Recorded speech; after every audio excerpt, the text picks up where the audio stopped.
new news that he's not going to be taking lying down. Let's bring in Tennessee Congresswoman Diana Harshbarger. She's a fresh face in the House and is looked upon as one of the women who is the future of the party.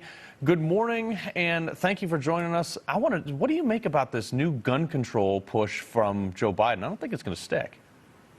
No, especially not here in Tennessee. I will always stand up for law-abiding citizens' Second Amendment rights. And, you know, for me, it's personal, Carl.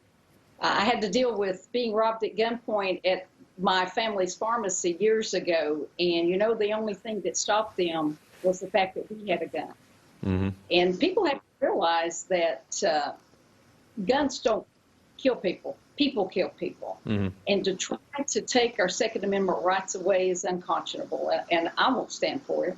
Right. Well, yeah, I mean, like, spoons don't make people fat, cars don't make people drive drunk, and guns don't kill people. So, I mean, these are all conscious decisions. And my biggest problem here is all this legislation, it always targets people like you and me, law-abiding. Like, I jump through hoops to make sure I abide by every single gun law possible. A criminal doesn't. They don't care, right? No.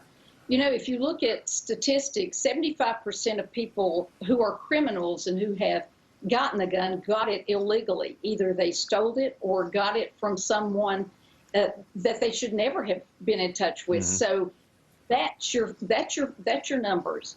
But I'm sorry to say that they don't want to look at numbers. They just want to do a gun grab of everybody, and that's just not going to happen. These are inalienable rights that we were given to protect ourselves from a tyrannical government. Mm-hmm. And if more states would step up like Tennessee and do the constitutional carry or the permitless gun carry, that's the only way to combat this right now. Yeah. Well, actually, you know, I'm supposed to ask you about your first Biden's first 100 days in office, but we're talking about this gun stuff. What do you think about this new Supreme Court case that has just been taken up about the New York gun ban? Basically, there's 8 states left in the United States that are may issue states, right? They can say, you don't really need a gun because we don't think you do, and you haven't shown us a reason that you do. What do you think? How do you think that's going to play out? Well, I can't imagine it'll go any further. I mean, look at the statistics. It's the states that have banned guns or banned the fact that you can carry that have the highest criminal rate. I mean, you go out and you go to Colorado, you go to New York, you go to these places where you can't possess a gun legally, or even if you do, there's so many restrictions. And look at the death rate. Look at the theft rate. It's unbelievable. So I don't see a path forward for that. But, hey, I don't know.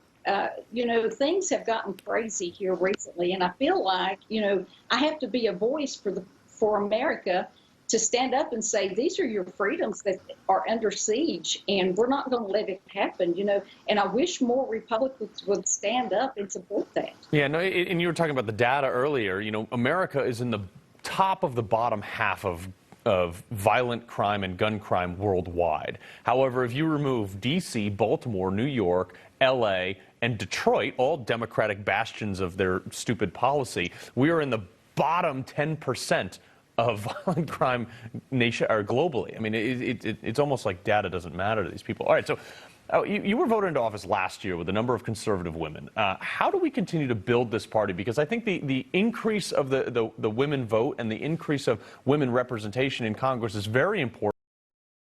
Moving the ball forward in this manner that people listen across all party lines, because that was previously the Democratic talking point: is we're not, you know, Republicans are not the party of diversity, they're not the party of women, they're not. But you guys are living proof that that's not the case.